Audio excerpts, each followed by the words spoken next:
hours. You've really dedicated your life to getting President Trump elected. Some would even argue that he wouldn't be in office if it wasn't for some of the stories that you broke. So, what drove you to do that? Well, President Trump is a transformative individual, right? He has truly transformed the state of politics, not just here in the United States, but really around the world. And he's really transformed the Republican Party, and he's transformed our country for the better. He's somebody that I've always found inspiration from, even, as a teenager, just, watching The Apprentice and watching Donald Trump then as a reality TV star and as a businessman, entrepreneur, cultural icon.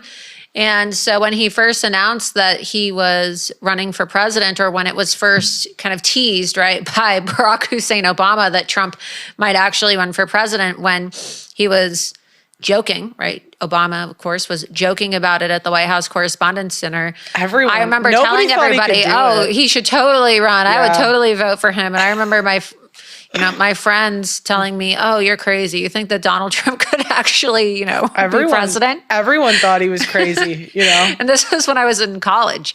And I actually met Donald Trump for the first time before he ever, expressed his desire to run for president, before 2016 at one of his golf clubs in Miami at the Miami Doral Trump National.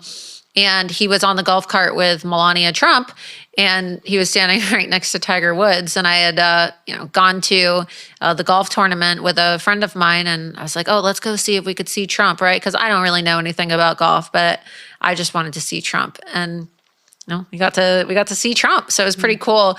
And then when I finished college and I moved to New York to work for Project Veritas full time, I remember when Trump actually filed to run, and I remember looking at everybody in the office, and I turned to James O'Keefe and I said, "He's going to be our next president." So you were politically active before he even ran. Yeah, no, I've been politically active. So when I was in college, I was the president of the College Republicans in Florida. Wow. And I was very, very involved. I worked for the Republican Party of Florida. I hate to even admit this because it's embarrassing, but I guess, I wasn't going to root for the left or Obama. But when Romney was running against Obama when I was in college, I think everybody was hoping that the Republicans would win, even though Romney ran a terrible campaign. I was a field coordinator for Mitt Romney's campaign. So while I was going to school full time, I was also very involved in politics. I was working 40 hours a week and taking 21 credits a week. And I worked at the local Fox News station in Miami, Florida. And then ultimately I ended up meeting James O'Keefe, who's the founder of Project Veritas and now O'Keefe Media Group. And I ended up doing an investigation on my university that got me kicked out of college a month before graduation. So Wait, what? What was the investigation? So when I was the president of the College Republicans, I was constantly discriminated against.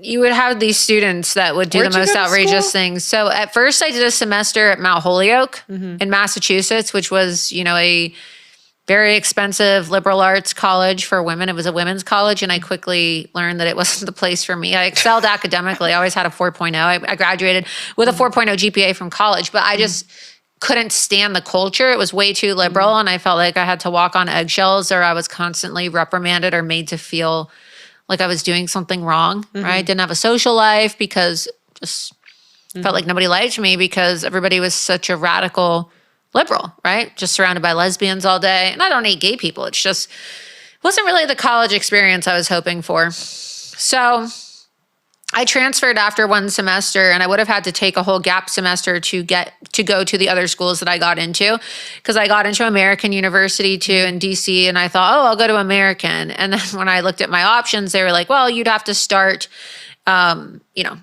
after this semester because they were booked up. And I didn't want to have to be delayed, right, in graduating from college. And so I ended up just going to what was my safety school, and that was Barry University in Miami. And I kind of thought, I'm not going to really accomplish anything unless I go to, an elite school, a big fancy school, very expensive. But I was very wrong about that. And so I just went to the, I went to school at Barry University and I transferred. I got a 75% scholarship in the honors program, and I was able to focus on networking and working. And I quickly became the president of College Republicans within my first year at Barry University. And like I said, I transformed it into one of the most successful Republican clubs in the state of Florida, and quickly rose throughout the ranks within the Republican Party. But so what was the investigation? Like what got you? So because I was so outspoken and I was so involved in Republican politics, the administrators were constantly gunning for me. And I remember when I was working for the Republican Party of Florida, I was in charge of doing college campus voter registration. Mm-hmm. And they take it very seriously. Like the forms have serial numbers on them, and you have to turn them in. And if you don't turn them in, you could be fined $1,000 per form. So some crazy girl accused me of not turning in her voter registration form. Anyway, she was a total liberal and a liar, and she was proven to be a liar. Like this went all the way up to the dean of students. And anyway, like she ended up getting exposed in the meeting for lying. She said that her form was never turned in, and that I ripped her form up when an investigation showed that she didn't put the right address on it. And so they actually threatened to shut down my College Republican Club. They also threatened to shut my club down. They threatened to shut it down multiple times. And when I spoke out about an imam speaking at a 9/11 memorial service at my university on 9/11 and chanting Allahu Akbar, they said that I was racist against Muslims and that I needed to go see the school psychologist. And they literally referred me to go see the school psychologist because I said that it wasn't appropriate for an imam to shout Allahu Akbar on 9/11 inside the school chapel, which is totally crazy, just being gaslit by all these radical leftists. So I'm like, okay, they're all crazy liberals and they have more sympathy for a terror-tied imam than they do for a 4.0 honors student who is the head of the College Republicans. And I ended up meeting James O'Keefe at a conservative conference, and I wanted to do an investigation on woke culture in schools. And I had this idea to create an ISIS club at my university because I thought, hey, if they're not going to let me have my Republican club, then I'm going to see if they'll let me have an ISIS club.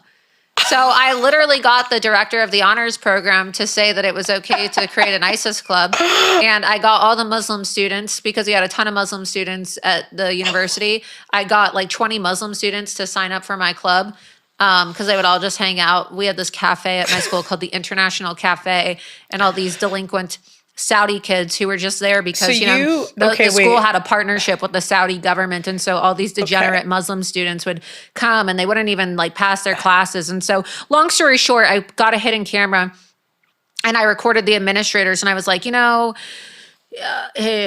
it's really opened my eyes taking this course, in the honors program. I'm really starting to see things from a different perspective. And I realized that, the United States is an authoritarian regime, and we keep on exporting democracy, and it's just not going to work. And desperate people do desperate things. And so I want to create a club called Sympathetic Students in Support of the Islamic State of Iraq and Syria. And how much money will the student government give me for my club?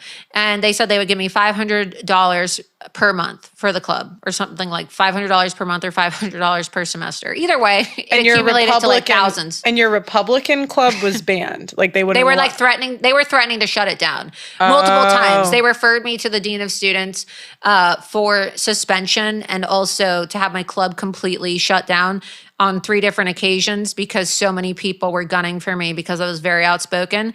But they could never get me on anything because I was a star student. Yeah, I was literally the best student. And you weren't doing anything illegal that they could get you for. I didn't attend a single college party. Yeah. I didn't go to a single college party when I was in college at all. Mm-hmm. And so they couldn't ever get me on anything. And ultimately, what ended up happening is I got them on video saying, okay, you can have your club. And I asked if I could use the money that they gave me to buy night vision goggles in bulk at Costco. Like I made it sound so over the top, to send to ISIS. And they said, yeah, no problem. Just change your club name to Sympathetic Students in Support, from Sympathetic Students in Support of the Islamic State of Iraq and Syria to Sympathetic Students in Support of the Middle East. Wow. And this video is online. You can watch it. It's literally on YouTube. So I ended up getting kicked out of school. The professor filed a criminal complaint against me, said that I A criminal complaint? Yeah, because he was embarrassed because he was a moron because he signed off on an ISIS club. So then he filed a criminal complaint against me saying that I illegally recorded him. And then I got expelled from college even though I was set to be the valedictorian. Oh yeah, this is at the top of your Wikipedia. Mm-hmm.